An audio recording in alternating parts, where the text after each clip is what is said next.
ఉన్న బంగారాన్ని విడిపించి ఆ రోజు ఆన్లైన్ రేటుకే మేము కొంటాం. Sharma gold company. నమస్కారం, సుమన్ టీవీకి స్వాగతం. జూలై మాసంలో ద్వాదశ రాశుల వారికి ఎలా ఉండనుంది, ఏ గ్రహాలు ఏ రాశుల వారికి అనుకూలిస్తున్నాయి, అలాగే ఏ గ్రహాలు అనుకూలించటం లేదు, వాటి వల్ల ఎటువంటి ఫలితాలు ఏర్పడనున్నాయి, ఈ విషయాలను తెలియజేసేందుకు మనతో పాటు ఉన్నారు ప్రముఖ జ్యోతిష్య శాస్త్ర పండితులు బ్రహ్మశ్రీ నందిబట్ల శ్రీహరి శర్మ గారు. గురుగారు నమస్కారం.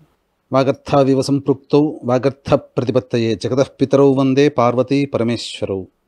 సదాశివసమారంభాం శంకరాచార్య మధ్యమాం అస్మదాచార్య పర్యంతం వందే గురు పరంపరాం. ఆదిత్యాయ చ సోమాయ మంగళాయ బుధాయ చ గురుశుక్ర శనిభ్యశ్చ రాహవే కేతవే నమః. గురుగారు, ఈ జూలై మాసంలో ధనుసు రాశి వారికి ఎలా ఉండబోతుంది, వాళ్ళకి గ్రహాల స్థితిగతులు ఎలా ఉన్నాయి, ఎటువంటి ఫలితాలను ఇస్తున్నాయి? ధనుస్సు రాశి వారికి చూసుకున్నట్లయితే దశమ స్థానంలో కేతు, చతుర్థ స్థానంలో రాహువు, తృతీయ స్థానంలో శని వక్రీకరించి ఉండడం, అలాగే పంచమ స్థానంలో కుజుడు 12వ తారీఖు వరకు పంచమ స్థానంలో సంచారం, 12వ తారీఖు నుంచి షష్టమ స్థాన సంచారము, అలాగే రవి 16వ తారీఖు నుంచి, బుధుడు 19వ తారీఖు నుంచి, శుక్రుడు 6వ తారీఖు నుంచి కర్కాటక రాశిలో సంచారం చేస్తున్నటువంటి ఈ కారణం చేత ప్రధానంగా వివాహపరమైనటువంటి వ్యవస్థలు ఏవైతే ఉన్నారో వారందరికీ కూడాను శుభ పరిణామాలు చోటు చేసుకుంటాయని చెప్పొచ్చు. వివాహ ప్రయత్నాలు కొలిక్కి వస్తాయి. అయితే ప్రధానంగా ఈ 12వ తారీఖు నుంచి రుణములు చేయాల్సినటువంటి పరిస్థితి అధికంగా ఉంటుంది. అవసరానికి మించినటువంటి ఖర్చులు అధికంగా ఉన్నటువంటి ఈ కారణం చేత 12వ తారీఖు నుంచి ప్రణాళికాబద్ధంగా మీరు కనుక ఉన్నట్లయితే మంచి జరుగుతుందని చెప్పవచ్చు.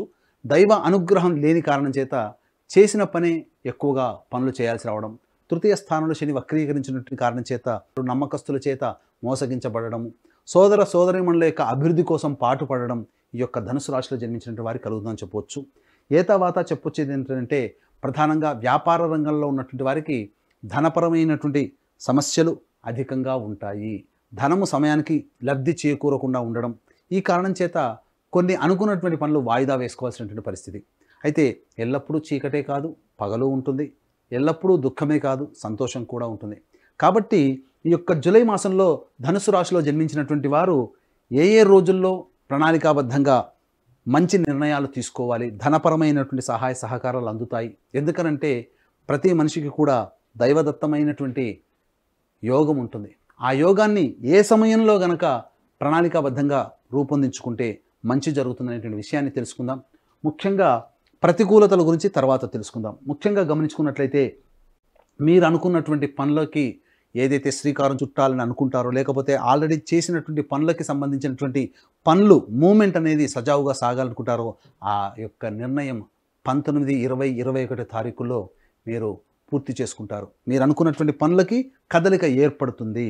ఇక 24, 25వ తారీఖు, 3వ తారీఖు, 4వ తారీఖు, 5వ తారీఖు, 6వ తారీఖు, 30, 31 తారీఖుల్లో మీరు ఊహించిన దానికంటే ఎక్కువగా ధన ప్రాప్తి జరిగేటువంటి అవకాశం ఉంటుంది. ఇక మనకు ఈ వ్యక్తులకి డబ్బు ఇచ్చాము, ఇక మనకు తిరిగి డబ్బులు రావు అని డిసైడ్ అయిపోయి ఉంటారు. కానీ అనూహ్యంగా వాళ్ళ నుంచి కాల్ వస్తుంది, మీకు కొంత డబ్బు ఇవ్వాలనుకుంటున్నాము, లేదా ఆకస్మికమైనటువంటి ధనప్రాప్తి ఈ 3, 4, 5, 6, 30, 31, 24, 25 తారీఖుల్లో ఉంటుంది. ఉద్యోగపరమైనటువంటి ప్రయత్నాల్లో కొంత ఒడిదుడుకులు అనేటువంటివి ఉంటాయి. కానీ వాటికి సంబంధించినటువంటి ఆశాజనకమైనటువంటి ఫలితాలు 12, 13, 14 తారీఖుల్లో ఉద్యోగ బదిలీలు కావచ్చు, నూతన ఉద్యోగ ప్రాప్తి కావచ్చు, అలాగే ఏదైనా ఒక శుభవార్త ఉద్యోగ వ్యాపార సంబంధమైనటువంటి వాటికి మీరు పొందుతారని చెప్పవచ్చు. ఇక 15, 16 తారీఖుల్లో అనుకూలతలు ఎక్కువగా ఉండడం, అలాగే సంబంధించినటువంటి చేయి ప్రయత్నాల్లో శుభ పరిణామాలు చోటు చేసుకోవడం చేత ఈ యొక్క 15, 16 తారీఖుల్లో కూడా ఆనందదాయకమైనటువంటి పరిస్థితులు ఉంటాయని చెప్పవచ్చు.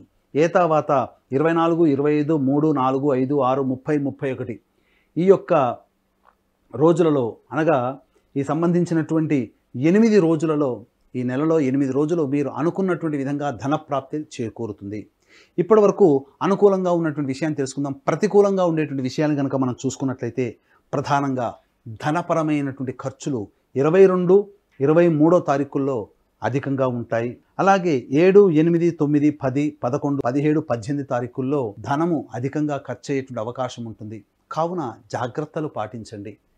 ఎవరికి కూడా 7, 8, 9, 17, 18, 22, 23 తారీఖుల్లో డబ్బులు అప్పుగా ఇవ్వకండి. ఇక 10, 11 తారీఖుల్లో సంతానముతో విభేదాలు ఏర్పడే అవకాశాలు ఉంటాయి. కాబట్టి వాగ్వివాదాలు చోటు చేసుకోకుండా లౌక్యంతో సంతానంతో మెలగండి. అలాగే సంతానాన్ని పొందాలనేటువంటి ఆలోచన చేసే దంపతులు ఈ యొక్క 10, 11 తారీఖుల్లో ఆ యొక్క నిర్ణయాన్ని వాయిదా వేసుకోవడం చాలా మంచిదని గమనించాలి. ఇక 26, 27, 28, 29, 1, 2 ఈ తారీఖులలో మనోవ్యాకులత ఎక్కువగా ఉంటుంది. ఆశించిన మేర ఫలితాలు లభించకపోవడము, చేసినటువంటి పనులకు సంబంధించినటువంటి ఫలితం కోసం ఎదురు చూస్తూ ఉండడం, ఈ కారణం చేత ఈ నిర్ణయాలన్నీ కూడాను వాయిదా పడడం, మానసికమైనటువంటి ప్రశాంతత కోల్పోతారని చెప్పవచ్చు. అలాగే ఇక గమనించుకున్నట్లయితే ప్రధానంగా ధన వ్యయం అధికంగా ఉన్నటువంటి 7, 8, 9, 17, 18 తారీఖుల్లో జాగ్రత్తలు పాటించండి. 22, 23 తారీఖుల్లో కుటుంబంలోని వ్యక్తులతో కలహాలు ఏర్పడేటువంటి అవకాశం ఉంది కాబట్టి లౌక్యంతో కుటుంబ సభ్యులతో మెలగండి.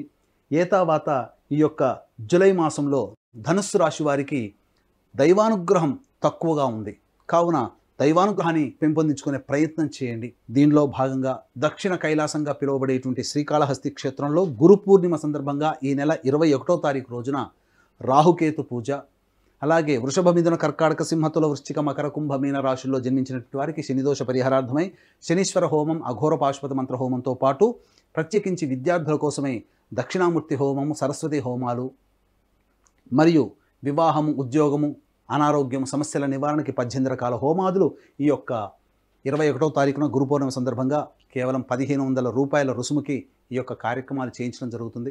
అవకాశం ఉన్న వాళ్ళు కార్యక్రమ తదనంతరం కాంటాక్ట్ చేసి పూర్తి వివరాలు తెలుసుకోవచ్చు. అలాగే మా పీఠం ఆధ్వర్యంలో సంవత్సరం పొడుగుతా ఈ యొక్క కార్యక్రమంలో నమోదు చేసుకోదలిచినటువంటి భక్తులు సంవత్సరం పొడుగుతా కూడా ఒకేసారి నమోదు చేసుకోవచ్చు. అతి కొద్ది మందికి మాత్రమే అవకాశం ఉంది. గురు పౌర్ణమి సందర్భంగా శ్రీకాళహస్తి క్షేత్రంలో ఈ నెల 21వ తారీఖు జరిగేటువంటి కార్యక్రమంలో అతి కొద్ది మందికి మాత్రమే అవకాశం ఉంది కాబట్టి కార్యక్రమ తదనంతరం కాంటాక్ట్ చేసి పూర్తి వివరాలు తెలుసుకోవచ్చు. గురుగారు, మరి ధనుసు రాశి వారు ఈ నవగ్రహాల అనుకూలత కోసం ఎటువంటి పరిహారాన్ని పాటించాలి? ఏ దైవాన్ని ఆరాధించాలి? ఈ యొక్క జూలై మాసంలో ప్రతికూలతలు అధికంగా ఉన్నటువంటి కారణం చేత ప్రతిరోజు సూర్యుడికి నమస్కారం అనగా స్నానం చేయగానే సూర్యుడికి నమస్కారం, సూర్యాష్టకం 6 సార్లు పారాయణం చేయడం, ఆదివారం నాడు మాంసాహారము, క్షవరము, అలాగే దాంపత్యము నిషేధముగా భావించుకుంటూ చేసినట్లయితే చాలా మటుకు శుభ ఫలితాలు పొందుతారని చెప్పవచ్చు. ఇక మంగళవారం రోజున మరియు స్వాతి నక్షత్రం ఉన్నటువంటి రోజున లక్ష్మీ నరసింహస్వామి వారికి కళ్యాణము, అర్చన జరిపించినట్లయితే ఇంకా అనుకున్నటువంటి పనులలో ముందడుగు వేస్తారు.